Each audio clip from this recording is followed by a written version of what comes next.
तो सनाउल्लाह साहब, अब जो मुआहिदा इसराइल और लबनान के दरमियान हो रहा है, फिर उसकी हैसियत क्या होगी? क्योंकि हिजबुल्लाह ने तो उस मुआहिदे को मानने से इनकार कर दिया है और हिजबुल्लाह इस बात पे जोर दे रहा है कि जो ईरान और अमेरिका के दरमियान मुआहिदा हुआ है उस पर अमल किया जाना चाहिए।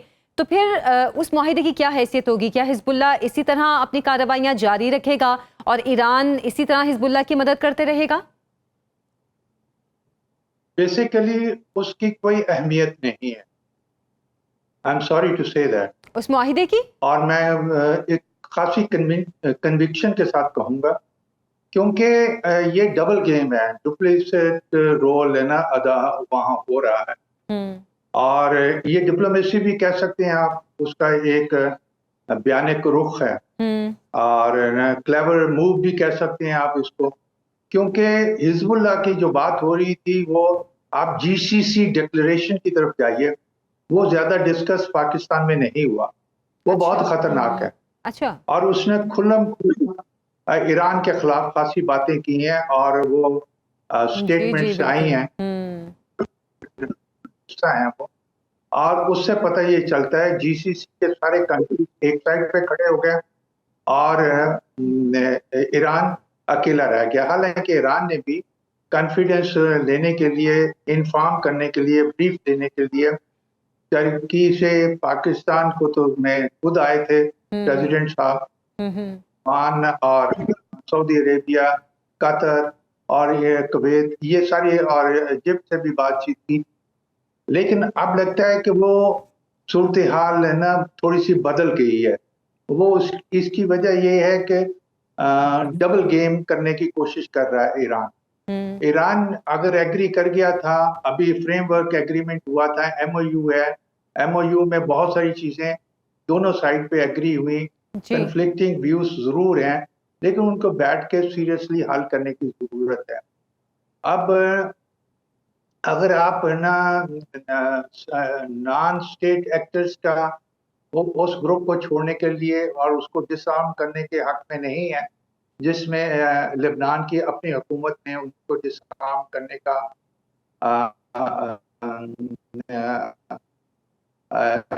पास किया हुआ, बिल पास किया हुआ, अगरचे वो 1.5 साल हो गए अभी तक कर नहीं पाया। और उस हुकूमत में उनके 5 मिनिस्टर्स भी हैं।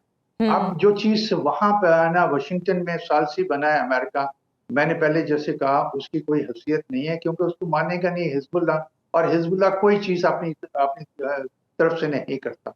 अगर वो नहीं करेगा, इसराइल वहां से नहीं हिलेगा, ना जाएगा। अब ये कहना कि ये मतहम्मल नहीं हो सकते, जिस तरह अब्दुल्ला गुल साहब कह रहे थे, तो मुतहम्मल ईरान भी नहीं हो सकता। ईरान ने खासा तकलीफ में है और खासी उसने है ना पेन ली है और डट के खड़ा है। करबला की याद दिला दी है उसने, वो अपनी जगह पे। लेकिन अगर आप मैं ईरान में रहा हूँ, चंद दोस्तों से इस पे बात होती रहती है थ्रू वॉइस मेल और दूसरी चीजों के जरिए से। हालत वहाँ खासी अबतर है। अच्छा। और लोग भी तंग आए हुए हैं। आप उसको देखिए, जब हुसैन हुए थे कितने लोग सड़कों पे निकल आए, कितनी खुशी का समा था। इसलिए ये कहना है कि ये थोड़ा सा तअत्तल आ गया है और ये सिर्फ ना आज के ही ना जो उसने मिलिट्री फ्रेश मिलिट्री अटैक्स हुए हैं अमेरिका की तरफ से, अमेरिका ने क्यों किए? आखिर कोई तो वजह होगी। वो तो उनके सर्वेलेंस में कितने के ना गैप्स हैं कि उनको पता नहीं चला। एक तरफ कहते हैं कि ये वो बहुत जबरदस्त मॉनिटरिंग हो रही है, तो अगर उन्होंने किया है तो ये सोच के किया होगा कि जी ये ईरान ने किया। ईरान ने फिर रिएक्शन दिखाया, बहरीन में कर दिया। अब ये वो चीजें हैं जो साबित करती हैं कि ये इनके दरमियान जो कॉन्फिडेंस है वो बहुत लिमिटेड नेचर का है, बहुत लिमिटेड है। और दोनों अपनी बातों पे डटे हुए हैं, वही कोशिशें कर रहे हैं। और अब क्या हकीकत है वो तो हम उसी को फ्रेमवर्क एग्रीमेंट को देखते हैं, या फिर उसके बाद एक डिक्लेरेशन आई है जिसमें डट के बड़ी यहाँ बातें होती रही। मैंने जब कहा कि ये ऐसा कोई नहीं बनेगा, कन्फेडरेशन और इसके इनके अड्डे वगैरह जो हैं, बेसिस हैं, वो नहीं हटेंगे, बल्कि उसमें ज्यादा ना कंसोलिडेशन हो जाएगी। वो आपको बहरीन के डिक्लेरेशन से साफ पता चल जाता है। तो हम ये बहुत ज्यादा जज्बाती होके बहुत सारी बातें करते हैं। हमारी ख्वाहिश है और कि ये ईरान की हालत अच्छी हो, बिल्कुल। प्रॉस्परस हो, लेकिन जो वो एक मजबूत पिलर के तौर पे उभरा था, अब वो ऐसे और उसकी तरफ लोग देख रहे थे और ये ख्याल किया जा रहा था, अभी भी ये ख्याल है, अगर वो ये समझौता हो जाता है। लेकिन ये समझौता जब भी होता है, डील जब होती है, अभी तो सिर्फ MOU है, फ्रेमवर्क है, तो जिसके फिर तहत तो इसका 4-5 मतलब ये पैनल हुआ। बन गए हैं। उन्होंने अभी टेक्निकल कंसल्टेशन जारी कर दी है। अगर डील हो भी जाती है, तो जो ईरान चाहता है आपने हुर्मुज़ में, वो नहीं हो सकेगा। सही। और उसके लिए बहुत क्लियरली सब कंट्रीज अच्छा, इस पर तो जीसीसी की वही आप जो बात कहे थे, हैं। डिक्लेरेशन भी आ गई है। जीसीसी मुमालिक भी इस बात पर रजामंद नहीं है कि हुर्मुज़ पर ईरान का कंट्रोल हो। तो फिर इस पर तो सनाउल्लाह साहब, जैसे अब्दुल्ला साहब कह रहे हैं कि जीसीसी की या उसके फैसलों की हैसियत क्या है, तो अमरीकी सेनेट की तरफ से जो बिल पास हुआ है इस जंग के हवाले से ईरान के खिलाफ अमरीकी सदर को रोकने के लिए, क्या उसकी फिर कोई हैसियत है? क्योंकि डोनाल्ड ट्रंप तो कह रहे हैं कि उसकी भी कोई हैसियत नहीं है। बेसिकली पहले तो आप जो है ना अब्दुल्ला गुल साहब की बात कर रहे हैं, मैं उनसे बहस से ना डायरेक्ट तो नहीं कर रहा, लेकिन मैंने अपनी ओपिनियन बताई है, मैं जी उनकी जी। ओपिनियन को ना वैल्यू देता हूँ। लेकिन एक बात उन्होंने डायरेक्ट मुझसे क्वेश्चन पूछा है, मैं पूछता हूँ कि अगर जीसीसी कुछ भी नहीं है, तो ईरान को क्या पड़ी थी इतना सख्त ना नोटिस लेने की, इतना सख्त किस्म की ना स्टेटमेंट देने की? आखिर उनकी वजूद है और उनका वजूद खासा स्ट्रांग है। जी। अब वो न खित्ते के लोग हैं, बड़ी बातें हो रही थी कि वहां डिवाइड हो जाएगा, ना स्ट्रेटेजिक लैंडस्केप सारा चेंज हो गया, और ना उसके बाद ना वहां इस तरह की फ्रेगमेंटेशन के नतीजे में इस तरह का ग्रुप बन जाएगा। वो सारी बातें हमारे ज़हनों में छाई हुई हैं, हम वही बातें पसंद करते हैं कहना जो हमारे ख्यालात के बहुत करीब है। बाकी रहा, आपने वो कांग्रेस की बात की, एक प्रेसिडेंट तो उसके खिलाफ एक रेजोल्यूशन पास हुई है, तो उसने उसको मिनिमाइज अंडर प्ले करने की कोशिश की है, लेकिन वो कांग्रेस की अपनी ना रेजोल्यूशन है, उसकी अहमियत है, लेकिन इतनी ज्यादा अहमियत नहीं है कि वो उसको इम्पीच की तरफ ले जाएं या उसके खिलाफ एक्शन ले लें। अच्छा। अगर वो एक्शन ले लेते हैं, वो उनका इंटरनल मसला है, उसका इफेक्ट वो नहीं होगा जो खित्ते के लोग एक ग्रुप की सूरत में मिल के बात करते हैं। बात हुई है कि सऊदी अरेबिया ने क्यों बुलाया?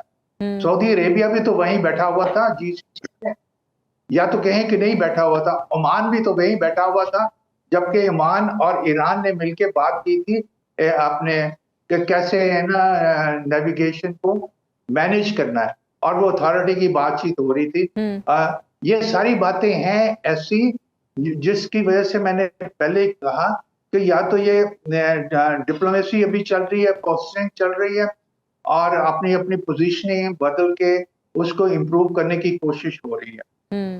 पॉसिबल है ये चीजें हों, लेकिन एक तरफ जो क्लियर नजर आता है, अब चाइना तो वहां नहीं बैठा हुआ, रशिया तो वहां नहीं आया, और रशिया की एक स्टेटमेंट मेरे आई है, और वो जंग के दौरान, जंग से पहले मुलाकात भी हुई है, और रशिया के साथ उनका यूक्रेन पे वो कोलैबोरेशन भी है।